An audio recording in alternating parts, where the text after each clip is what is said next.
Si vous avez, des difficultés à comprendre donc le cadrage de TVA ou que vous ne comprenez pas réellement donc, la logique, derrière ces tableaux, donc je suis actuellement en train de faire une mini-série donc sur le cadrage de TVA, pour vous permettre de comprendre donc le fonctionnement donc pas à pas, de ce cadrage et donc je vais traiter donc des exemples séparés, donc un exemple donc pour les factures à établir, un exemple pour les avoirs à établir, donc toujours un élément à la fois pour vous permettre donc, pas à pas de comprendre, la mécanique et la logique qu'il y a derrière. Donc là, deux choses. Donc la première, donc c'est de contrôler donc la cohérence entre les comptes de TVA et le chiffre d'affaires. C'est-à-dire si on a un taux de 20% et on travaille avec un compte de 706 prestataires de services, c'est de vérifier que 0,2 fois le compte en 706, qui est notre chiffre d'affaires, nous donne bien donc, ce qu'on a en TVA. Et deuxième chose, donc que les bases déclarées correspondent bien à ce que nous avons en comptabilité. Donc, par exemple, en décembre, donc si on cadre le chiffre d'affaires de toute l'année, voilà, et qu'on arrive à et qu'on déclarait par exemple 10 000 € d'encaissement, donc au niveau si on prend toutes les déclarations et qu'on les compile et qu'on fait la somme donc du chiffre d'affaires déclaré, on arrive à 10 000 € d'encaissement. Là, c'est pour la partie de déclaration. En comptabilité, ce que nous, on devrait avoir, c'est si on fait la vérification suivante, qui est de prendre le chiffre d'affaires total hors taxe, donc encaissé et non encaissé, et qu'on retranche les créances non encaissées, on devrait retrouver donc théoriquement donc ce 10 000 €. Donc ça va permettre donc de faire deux choses, donc de vérifier donc je parle du cadrage, hein, donc de vérifier donc la cohérence entre la TVA et le chiffre d'affaires et de vérifier donc la cohérence entre ce que on a déclaré et ce que nous avons en comptabilité. Donc on se vérifie. Donc la première, donc c'est plutôt la partie facturation qu'on va voir tout à l'heure en fait. Et la deuxième, c'est la partie déclarative. On vérifie que notre facturation est bonne et que ce qu'on a déclaré par rapport à notre comptabilité est juste. Donc un exemple 1 par exemple. Donc on a un chiffre d'affaires ici donc de 1000 €. Donc ça c'est un cadrage simple, donc c'est juste le chiffre d'affaires et le solde client. Alors donc comme je vous l'ai dit, donc voilà ici en fait on va aller vraiment essayer de petit à petit et faire les étapes. Le but voilà c'est que ça vous débloque dans vos cadrages et que vous compreniez un peu le mécanisme. Donc, là, donc le chiffre d'affaires donc est de 1000 €. Euh, le solde, on démarre toujours avec un solde client donc de début et un solde client de fin. Toujours en hors taxe. Ça faut faire attention. Donc, toujours en hors taxe, ça c'est le piège. Parce qu'en fait, quand on compare le chiffre d'affaires, il est toujours hors taxe et les soldes qu'on va ajouter et soustraire, ils sont hors taxe. Donc, il ne faut pas mettre de TTC. Ça c'est une erreur, c'est un piège quoi. Donc, donc le solde de client de début, donc qu'est-ce que ça va être? En fait, ça va correspondre aux créances de l'année précédente. Créances de l'année précédente qui n'ont pas été encore encaissées. Et les soldes de fin de l'exercice, ça va être les créances donc, de cette année, mais qui n'ont pas été encore encaissées. Donc je répète, voilà, donc le solde client de début, donc on va démarrer avec un solde de début, c'est-à-dire qu'on va récupérer les créances de l'année précédente qui n'ont pas été encore encaissées. Voilà, c'est pour ça qu'on appelle solde. Et le solde donc client de fin d'exercice. Donc c'est-à-dire qu'on va à la fin on va retrancher toutes les créances qui n'ont pas été encore encaissées. Donc la formule c'est la suivante, formule simple. Donc c'est-à-dire qu'on va prendre notre chiffre d'affaires donc de 1000 € et on va rajouter donc on va récupérer le solde client de l'année dernière et on va enlever toutes les créances non encore encaissées. C'est pour ça qu'on a le chiffre d'affaires plus le solde client de début hors taxe moins le solde client fin, donc hors taxe. Voilà, donc c'est l'explication que je vous ai dit tout à l'heure. Donc voilà, on ajoute les créances non encore encaissées donc de l'année dernière, car elles sont encaissées cette année. On enlève donc les créances de fin, c'était fin d'exercice, donc c'est de cet exercice-là, parce que c'est des créances qui sont non encore encaissées, donc c'est des créances à venir, et voilà, ils seront à rajouter donc l'année prochaine.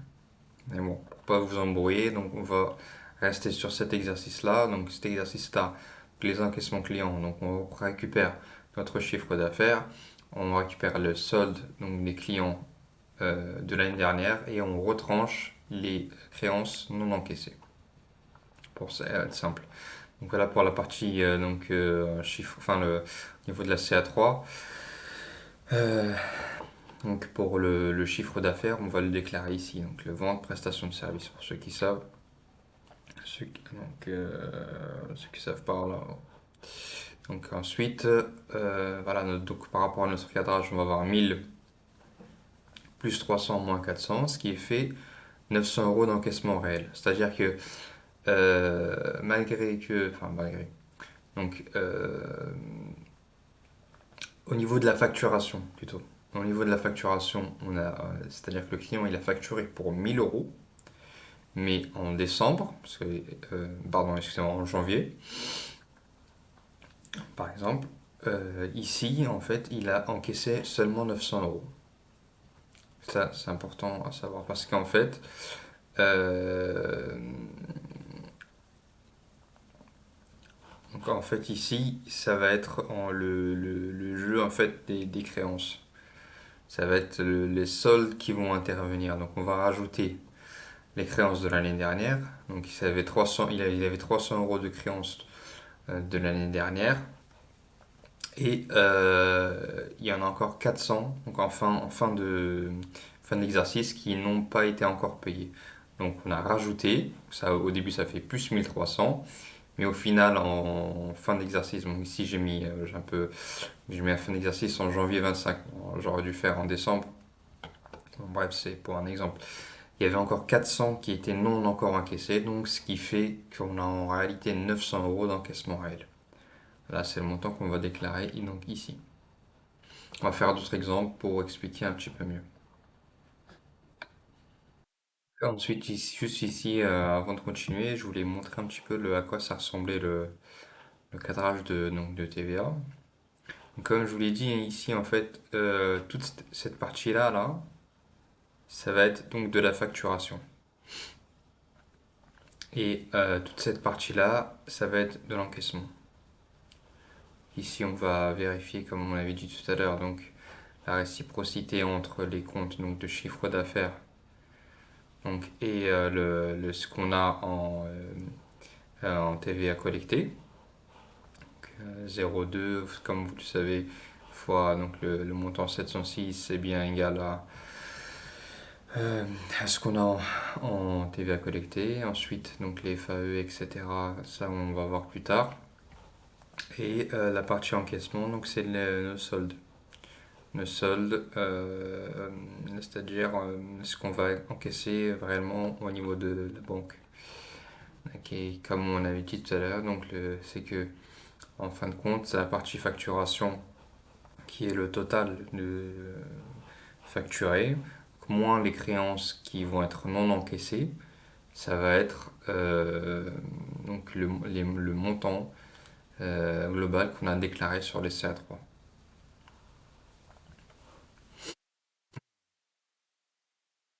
Voilà un exemple 2, donc là c'est un exemple un peu plus avancé, même si on essaie toujours de simplifier les choses. Donc ici c'est avec des FAE, facture à établir. Alors, je fais un rappel, je vois, je vais le faire avant, tant pis. Donc oui, je vais rappeler en fait, je fais un petit rappel par rapport à ça. Donc les FAE, donc facture à établir.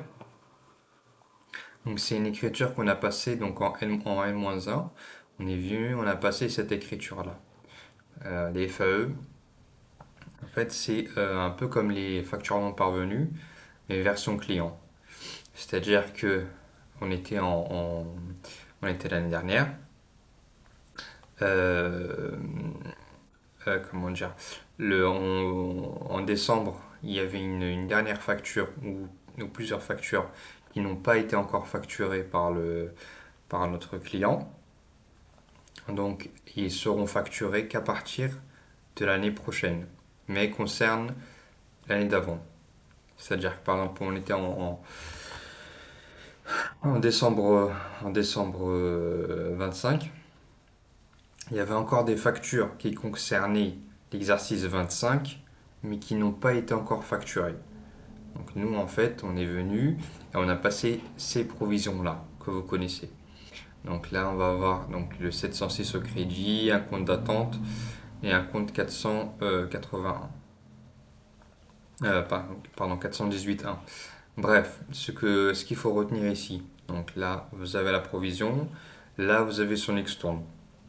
Ce qu'il faut retenir ici, c'est que en N-1, regardez ici. Donc la provision ici va faire augmenter. Donc ça, c'est des écritures d'inventaire, hein. Euh, donc la provision ici va faire augmenter le compte 706. En N-1, cette provision va faire augmenter le compte 706. L'extourne, au contraire, va faire diminuer le compte 706. Ça, il faut bien le retenir pour qu'on puisse bien comprendre l'exemple. Donc ici, un cadrage avec FAE. Donc un exemple simple. Donc notre chiffre d'affaires est de 350 euros hors FAE. Là, c'est vraiment ce qui a été facturé 350 euros. Ça ne prend pas en compte les FAE qui sont, comme on a dit, donc des écritures d'inventaire. De solde, donc de début, est de 100 euros. Donc c'est les créances de l'année dernière qui sont récupérées. Créances, les créances clients, donc fin d'exercice 125 euros. C'est les créances qui n'ont pas été encore encaissées. Et juste pour rappel, en fait, c'est toujours bien de le rappeler. Donc, quand notre compte, donc notre solde augmente, quand notre solde augmente, c'est-à-dire que, non, plutôt quand notre solde client diminue, c'est c'est logique qu'on a eu des encaissements. Par contre, quand notre solde donc client augmente et qu'il n'y a pas de diminution, ça veut dire que en face, il n'y a pas d'encaissement. Parce qu'en fait, ce sont les encaissements, comme vous connaissez, qui vont faire diminuer le solde client. C'est logique. Par exemple, il y a quelqu'un vous facturez quelqu'un. Chaque mois, vous lui facturez 100 euros, 100 euros, 100 euros, 100 euros, 100 euros, etc. Ça fait que d'augmenter. Et chaque mois, il ne vous paye pas. Donc, sa dette à lui, elle augmente. Donc, si sa dette diminue, c'est que lui, il paye et que la dette client diminue. Juste un rappel. Donc, la TVA collectée, donc ici, est de 70 euros. Donc pour faire notre petit vérif, donc la première chose, donc la facturation.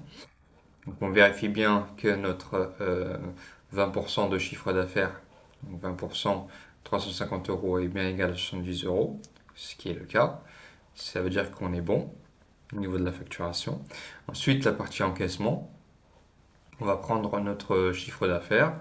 On va rajouter donc, le solde de début, client de début, et on va retrancher solde client de fin. Ce qui fait 350 euros, plus 100, moins 125, donc 325. Donc 325. Là, j'ai changé un petit peu, j'ai mis en avril, pour que je ne mette pas tout le temps la même date, puissiez voir un peu la différence. Donc là, j'ai fait un cadrage en avril 25, ce qui veut dire que si on prend donc, les CA3, donc les déclarations de TVA de janvier, février, mars, avril, donc les 4, si on assemble, donc c'est au niveau de ces 4-là, les montants qui ont été déclarés en chiffre d'affaires, on est censé avoir 325. Donc ensuite, on peut faire aussi une vérif. Donc c'est un peu la même chose, c'est juste que j'ai inversé les termes. Donc on reprend notre chiffre d'affaires, 350 euros. On enlève, parce qu'il y en a, ils préfèrent cette manière-là au lieu de cette manière-là. Mais ça revient au même, hein. Donc 350, on enlève le chiffre d'affaires, on enlève donc les créances non encaissées de cette année-là, ce qui fait 225, et on rajoute les créances de N-1, donc 100. 325, donc on est bon. Maintenant, on va faire un exemple, donc cadrage FAE. Cadrage d'FAE en prenant vraiment les comptes comptables. Là, ce qu'on avait pris juste avant, c'était donc plutôt pour faire une introduction. On avait pris le chiffre d'affaires global. Maintenant, ce qu'on va faire, c'est qu'on va reprendre vraiment les comptes comptables et essayer de faire ce cadrage. Donc, toujours FAE, donc en début d'exercice. Voilà, donc là, on récapitule. Ah, j'aurais dû vous montrer donc le montant ici, donc en 706. Ouais, je vais le montrer maintenant comme ça. C'est fait. Donc là, l'exemple 2, on est là. Donc le montant en 706, donc le compte prestation de service. Ici, on avait eu donc 4 factures. 3 sont réglées, une n'est pas réglée. Et donc les factures à établir. Donc les deux écritures, ils vont venir ici au débit. Au débit, parce que, comme on a dit, donc les provisions, en fait, pardon, excusez-moi, les extournes des FAE vont venir au débit. Les extournes des FAE vont venir au débit du compte 706. Vont venir le diminuer. Ça veut dire que nous, en chiffre d'affaires réel, on avait 350. En revanche, quand vous avez déjà passé deux factures, on va dire deux OD donc pour les FAE, ça va venir diminuer ce compte 706. Donc au lieu d'avoir 350, vous allez avoir 350 moins 100, ce qui fait 250. C'est un peu ça la différence avec ce qu'on avait fait, donc l'exemple juste d'avant, avec donc un chiffre d'affaires total sans nous intéresser réellement au compte. Ensuite, un deuxième point, donc attention ici, donc de base, donc le solde de client il est en TTC. Ouais. Sauf que pour les cadrages, il faut bien penser à le mettre en hors taxe. Ça, c'est un piège. Donc, faites bien vos divisions par 1,2, etc. Ok, on va pouvoir reprendre l'exemple. Donc là, le 706, donc le compte comme vous l'avez vu tout à l'heure. Donc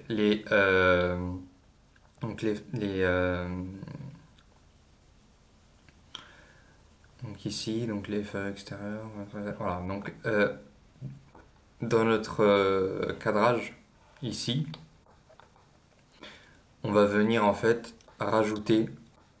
Donc on va prendre le montant 706, on va devenir rajouter donc les FAE. Pourquoi? Parce que tout à l'heure on a très bien vu que les externes ici et diminué le compte 706.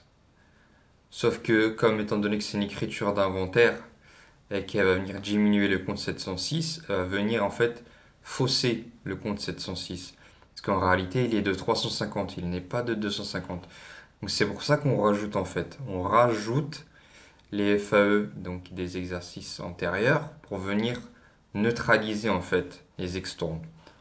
Enfin, retenez juste qu'on va neutraliser les extournes donc des FAE parce qu'elles diminuent le compte 706.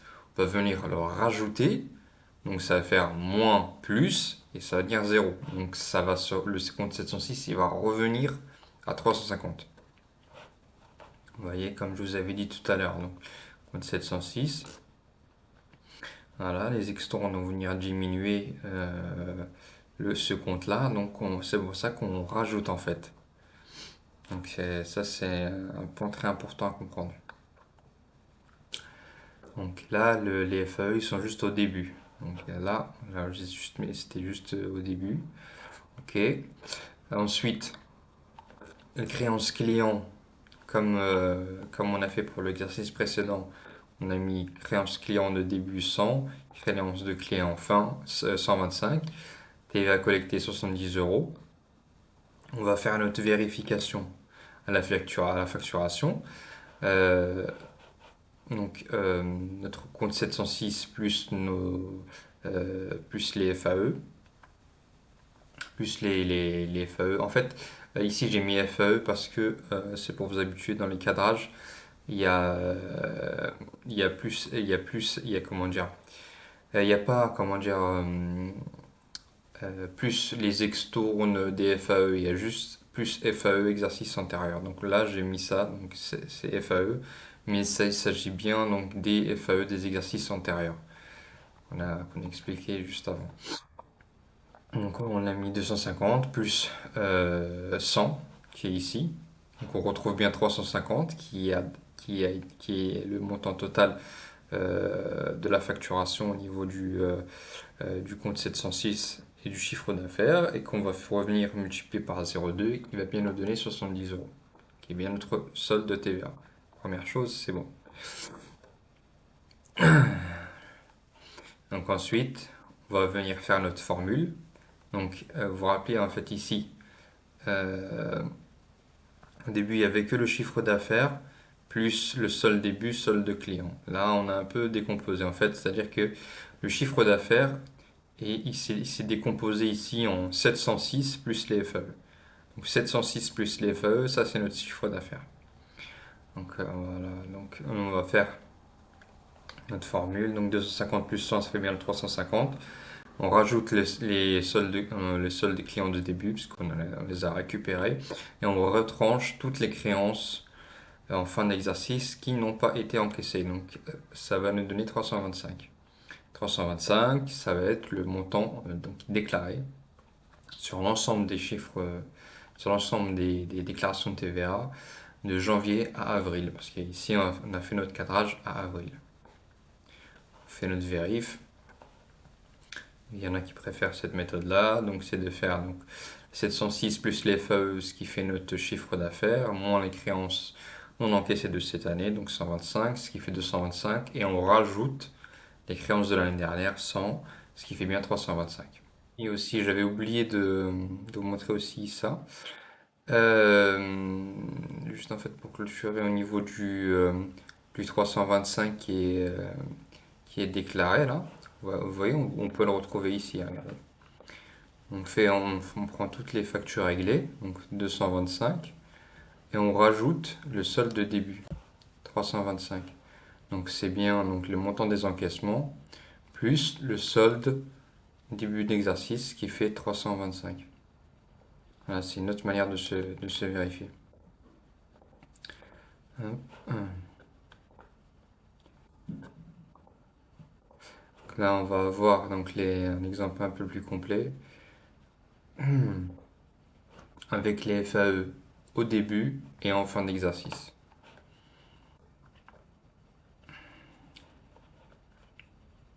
Là, ensuite, normalement, il va s'afficher. Ok. Donc, le montant en 706. Donc, regardez ici. Tout à l'heure, on a vu que les FAE de début vont venir diminuer. Ensuite, donc ça, pardon, c'est des extournes. Hein. C'est des extournes et ça, c'est les FAE. Regardez. Oh. J'ai un peu perdu. Voilà, j'ai fait donc regardez les provisions. Donc les extournes, ils vont venir au débit. Et les provisions vont venir au crédit, augmenter le compte. Donc là en fait on a moins 100, plus 100.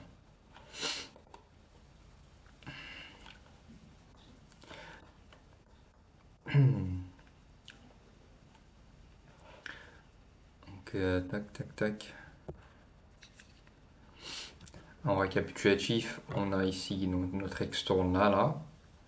Et on va avoir donc l'extourne qui concerne en fait les provisions N-1 et on va rajouter une provision N qui va être là en avril.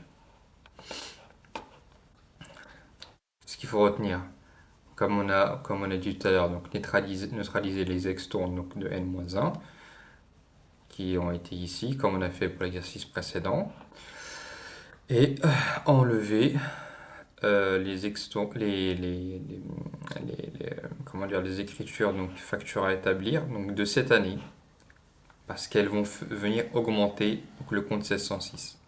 Voilà, c'est toujours en fait le même principe pour facture à établir ou les avoirs à établir. Il faut regarder ce qu'il y a dans le compte. Donc si c'est des écritures qui vont venir diminuer c'est des écritures en fait d'inventaire qui vont venir diminuer votre compte de chiffre d'affaires. Donc faudra les rajouter. Si au contraire ils vont venir augmenter, et ben faudra les enlever. Donc c'est pour ça qu'en fait ces signes-là ils viennent en fait plus, moins, etc. Parce qu'en fait la logique elle est là, c'est de venir rectifier les comptes par rapport à notamment ces écritures d'inventaire qu'on vient passer. Et voilà, donc les créances, j'ai conservé les mêmes, donc 100, 125, TVA 70. Donc la facturation, ici en fait, comme on a dit, notre chiffre d'affaires, donc ça va être tout ça. Rajouter les FAE donc d'exercice antérieur moins les FAE de cette année. Donc 350 moins 100 plus 100, ce qui fait 0, 300, ça fait bien 350 fois 0,2, ce qui donne bien notre montant TVA collecté. La partie facturation est OK. Ensuite, concernant les encaissements, euh, on reprend la formule ici. Donc on a bien 350, ce qu'on avait dans le montant de 706. Vous voyez bien, en fait on avait 350 plus 100 moins 100, ce qui fait bien 350. Ça c'est juste pour le montant 706. On rajoute ensuite les FAE de N-1 pour les annuler, les extournes. Et on enlève les factures à établir de N qui étaient au crédit. Donc voilà, on est venu les annuler. Ça fait bien 325. 325, c'est donc l'ensemble des encaissements qui ont été déclarés donc sur la CA3 de janvier à avril. Donc la vérification comme tout à l'heure, mais donc, ce qui je voulais vous montrer aussi, c'était sur l'Excel, donc le 325, comment on peut le retrouver. Donc 325, si on prend comme tout à l'heure, hein, donc les 225 factures réglées, on rajoute notre solde qui est en début d'exercice hors taxe, toujours, puisque là en fait c'est du hors taxe, c'est additionné avec du hors taxe, et on retrouve bien nos 325. Donc sur ce point-là, c'est bon. Voilà, donc c'est fini pour cette vidéo-là. J'espère que j'ai pu vous débloquer au niveau du point concernant le cadrage de TVA avec les factures à établir. Donc, prochaine vidéo, on va traiter donc les avoirs à établir. Que je vous invite voilà, à vous abonner pour ne pas rater cette vidéo si ça vous intéresse. Je ferai aussi donc deux autres vidéos, donc une concernant les produits constatés d'avance, comment ça se gère au niveau du cadrage de TVA. Également aussi, on va traiter le cas des clients créditeurs. C'est un cas un peu spécial. Et donc, on aura couvert donc, quasiment tout au niveau du cadrage de TVA. Donc voilà, je vous souhaite donc une bonne journée et à la prochaine.